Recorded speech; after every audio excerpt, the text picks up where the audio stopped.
Halo semuanya, kita kembali lagi ke mata kuliah Fisika Dasar 1A dan 1B.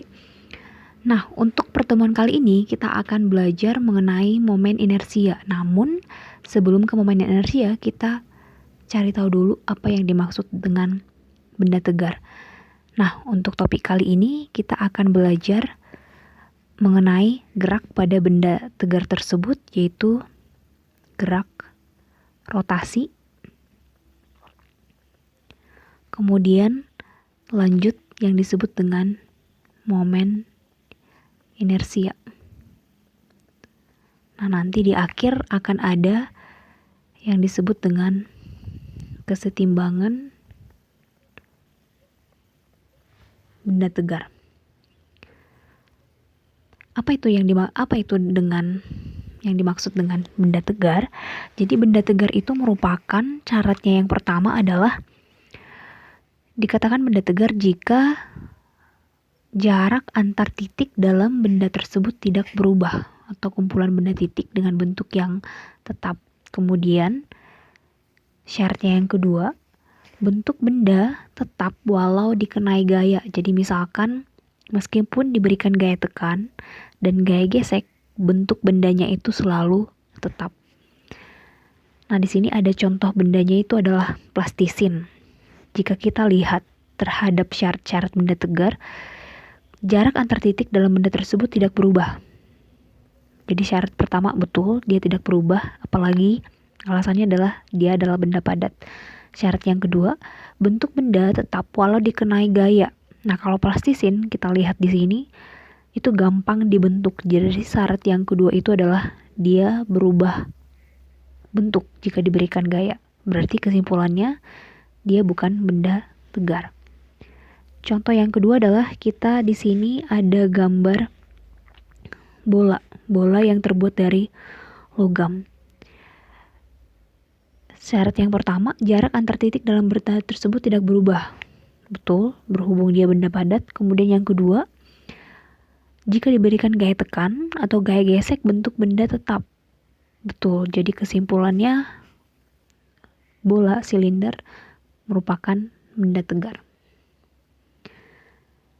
Nah, jadi benda-benda yang akan kita fokuskan pada pembahasan kali ini adalah benda-benda yang hanya memenuhi kedua syarat berikut. Yang pertama, gerak benda tegar, yaitu adalah gerak rotasi. Jadi analoginya itu sama seperti gerak-gerak pada gerak translasi pada materi kita yang sebelumnya. Jadi contohnya, pada gerak translasi kita mengenal adanya posisi dengan simbolnya R. Pada gerak rotasi, jika posisinya itu simbolnya adalah theta atau sudut. Kemudian perpindahan itu adalah delta theta, satuannya juga sama, radian. Kemudian kita mengenal kalau di dalam gerak translasi, V-nya itu adalah kecepatan rata-rata, maka dalam gerak rotasi, omega ini disebut dengan kecepatan sudut.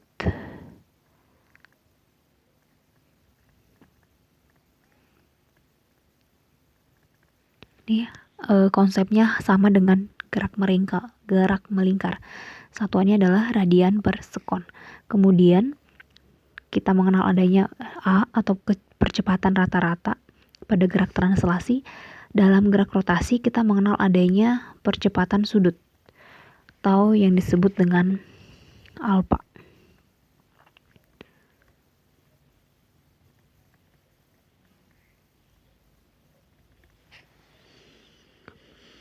Satuannya adalah radian per sekon kuadrat. Nah, hubungannya dengan momen inersia adalah, jadi yang dimaksud dengan momen inersia itu, dia merupakan kuantitas atau besaran yang menyatakan sulit tidaknya benda bergerak rotasi terhadap suatu sumbu putar tertentu. Nah, analoginya itu sama dengan massa. Jadi kalau misalkan pada sebelumnya, semakin besar massa, M-nya semakin besar, maka jika diberikan gaya, misalkan ini gaya F yang sama, maka V-nya itu yang akan ditempuh akan semakin kecil. dengan F yang sama. Sama halnya juga pada gerak rotasi. Jika kita memiliki benda, kemudian semakin besar I-nya, maka omega atau kecepatan sudut pada dalam merotasikan benda tersebut maka akan semakin kecil. Analoginya sama dengan kecepatan rata-rata pada gerak translasi.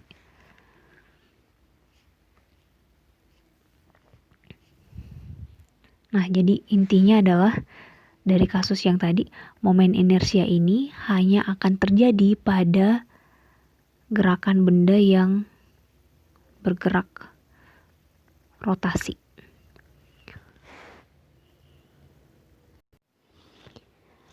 Nah, di sini kita punya benda tegar.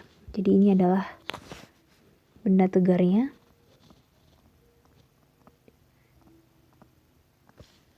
Kemudian dia diberikan kecepatan sudut mengarah ke bawah, kemudian jarak dari sumbu putarnya ini adalah R.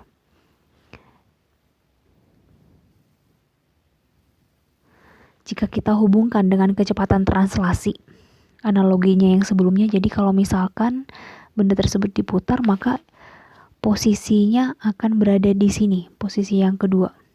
Maka arah kecepatan translasi itu akan ke bawah.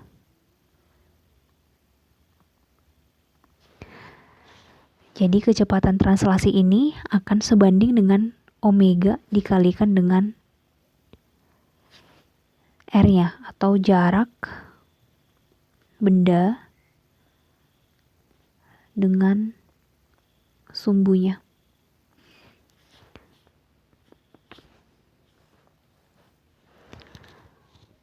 Nah, kemudian di dalam gerak rotasi atau di dalam gerak translasi kita mengenal adanya yang dimaksud dengan energi kinetik, yaitu energi yang dimiliki benda saat dia bergerak translasi. Setengah mv kuadrat, berhubung V sama dengan omega dikali R, maka ini bisa kita substitusikan menjadi setengah M omega dikali R. Nah, kemudian hampir sama dengan energi kinetik, maka energi kinetik rotasinya itu bisa kita tuliskan setengah I dikali omega kuadrat, di mana momen inersianya itu adalah mr kuadrat. Kenapa seperti ini? Karena masanya tadi analoginya adalah M, kemudian omega adalah V, jadi I-nya itu adalah M dikali R kuadrat.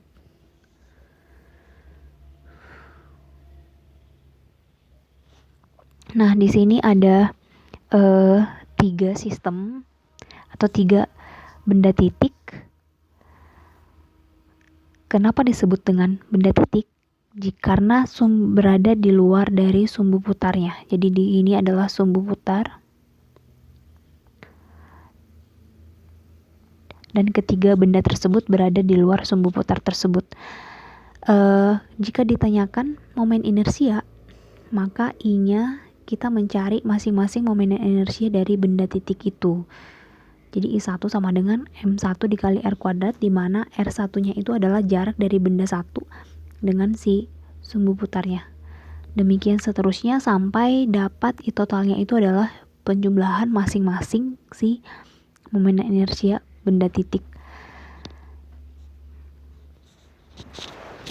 Nah, jika sistemnya ada banyak atau benda titiknya ada banyak, kita tinggal menjumlahkan berapa momen inersia dari total jumlah partikelnya. Jadi misalkan ini adalah n partikel.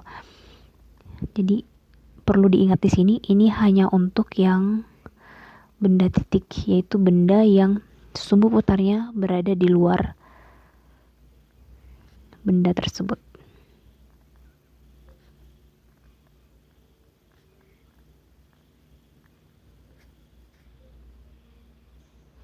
Nah, contohnya kita punya 3 benda titik di sini. Kemudian diketahui M1 sama dengan M2 sama dengan M3. Misalkan adalah 1 kilogram. Kemudian R1-nya kita buat di sini dia posisinya di 2. Ini sesuai Kartesian, ini adalah di sumbu X, ini adalah sumbu Y, di sini adalah sumbu Z. Satuannya adalah meter. Berarti R1-nya berada di 2I meter, kemudian R2-nya kita dibuat 4, terus ini adalah 2.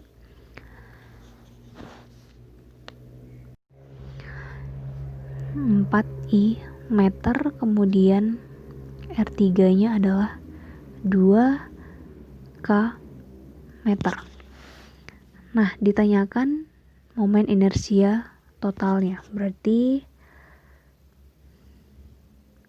kita cari masing-masing momen inersia untuk ketiga benda titik tersebut. Jadi satunya adalah M1 R1 kuadrat 1 kilogram dikalikan dengan 2I M kuadrat 1 kilogram, 2I didotkan dengan 2I meter kuadrat. Ingat perkalian dot, maka 1 kilogram 4 meter kuadrat menjadi 4 kilogram meter kuadrat. Untuk I2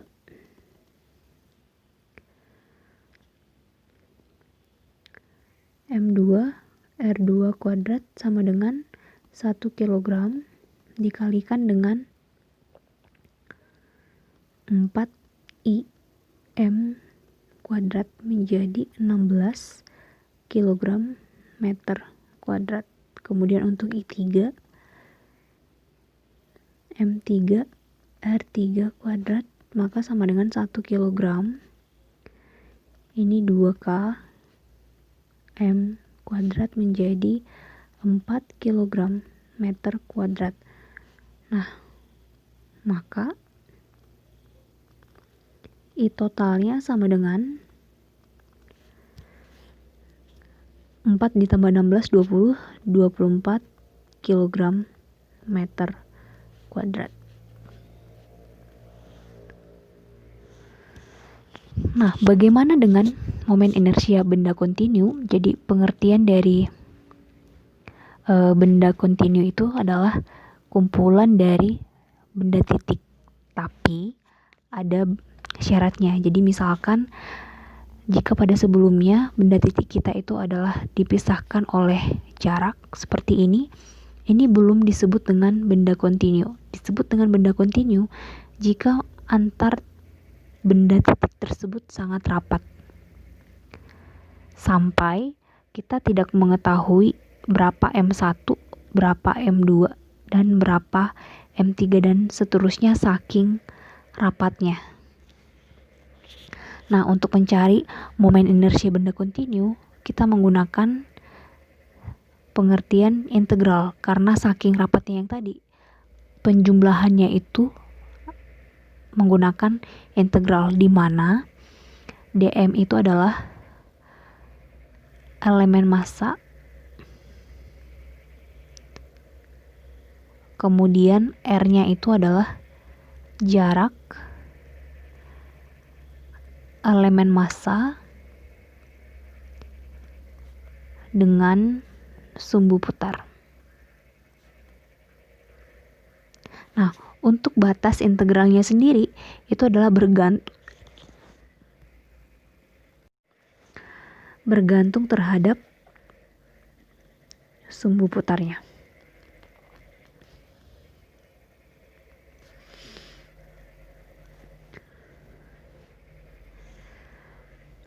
Nah, di sini terdapat tiga benda, batang tipis, plat atau bidang tipis, dan silinder. Yang ingin kita cari adalah istilah dari kerapatan massa pada masing-masing benda tersebut.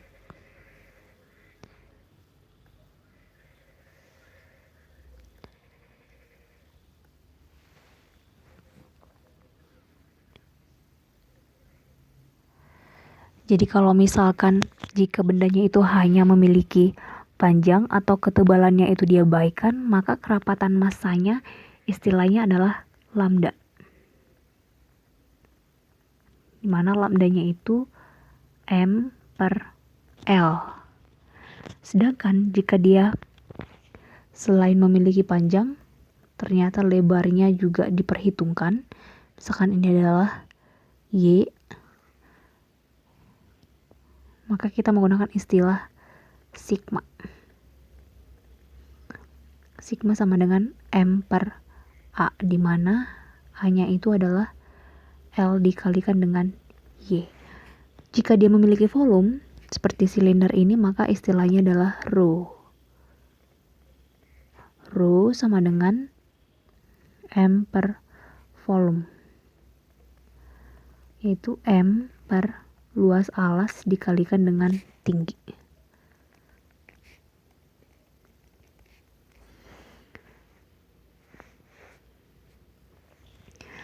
Nah, cara yang kedua selain integral untuk mencari momen inersia pada benda kontinu, kita mengenal adanya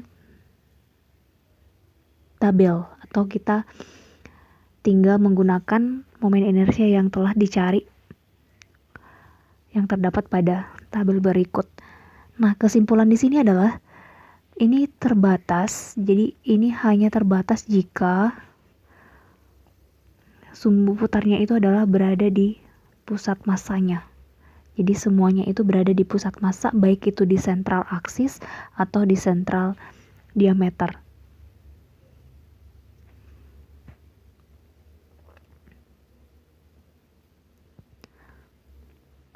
Nah, kemudian langkah yang ketiga, kita kenal adanya dalil sumbu sejajarnya. Dalil sumbu sejajar ini, jika kita ingin mengetahui momen inersianya itu, tapi jika tidak melalui pusat massa. Contohnya di sini kita punya batang silinder yang memiliki panjang L, tapi dia dirotasikan tidak berada di pusat massa. Jadi kalau pusat massa dari batang silinder itu akan ada di tengah, yaitu sebanyak setengah L dari ujung.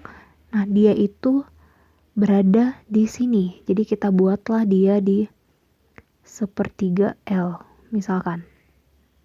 Maka untuk mencari momen inersianya yang baru atau yang di ujung sebelah kanan, dia akan sama dengan berapa I pusat massanya, kemudian ditambahkan dengan M dikali D. D ini adalah jarak sumbu putar dengan pusat massa. Nah, tapi syaratnya sumbunya antara di pusat massa yang kita pakai dengan sumbu yang baru itu harus sejajar. Jadi kalau misalkan sumbu pusat massanya atau I-nya di sini yang ditanya, maka kita tidak boleh menggunakan besaran dari IPM berikut karena dia tidak sejajar.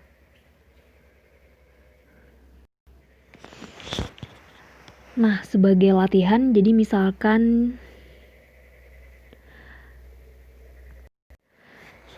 di sini terdapat batang silinder.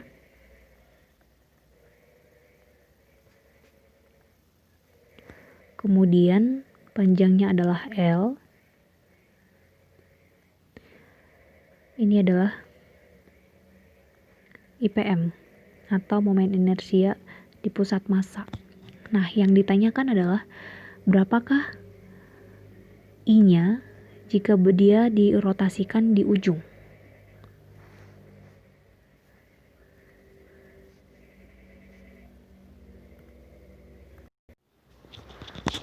Cara yang pertama adalah kita menggunakan integral. Jadi I sama dengan integral R kuadrat dm. Nah, batas bawahnya, jadi tipsnya di sini I sebagai titik nol. Jadi misalkan dia dirotasikan di ujung, maka di sini adalah 0, berhubung panjangnya silinder adalah L, maka batas akhirnya adalah L. Jadi di sini nanti batas bawahnya 0 sampai dengan L. DM-nya, berhubung dia adalah silinder yang hanya memiliki panjang, maka kita menggunakan istilah lambda dikalikan dengan DL. Jadi ini nanti integral 0 sampai L R kuadrat lambda dikalikan dengan DL.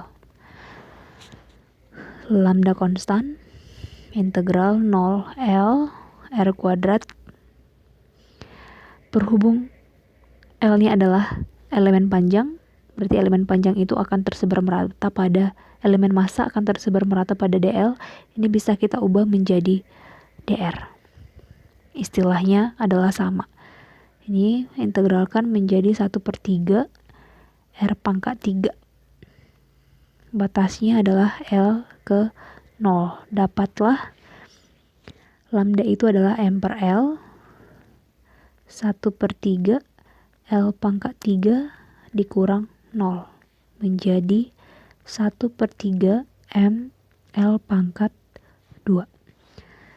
Kita bandingkan dengan cara yang dalil sumbu sejajar. Jadi cara yang kedua adalah I sama dengan IPM ditambah M D kuadrat. Nah, IPM, jika kita lihat kembali slide sebelumnya, jika dirotasikan seperti ini, maka besar momen inersianya adalah 1/12 ml kuadrat. Kita pindahkan ke sini, 1/12 ml kuadrat ditambah M-nya sama, D-nya adalah jarak dari momen inersia pusat massa ke momen inersia yang baru. Jadi ini yang dimaksud dengan D. Berhubung dia persis di ujung, maka D-nya itu adalah setengah L. Setengah L kuadrat berarti sama dengan 1/12 ml kuadrat ditambah 1/4 ml kuadrat. Ini sama-sama penyebutnya adalah 12, 1 ditambah 3 ml kuadrat, 4/12 ml kuadrat itu sama dengan 1/3 ml kuadrat. Baik, demikianlah materi kita hari ini untuk mencari momen inersia menggunakan beberapa cara. Sekian, kita kembali lagi untuk pembahasan soal.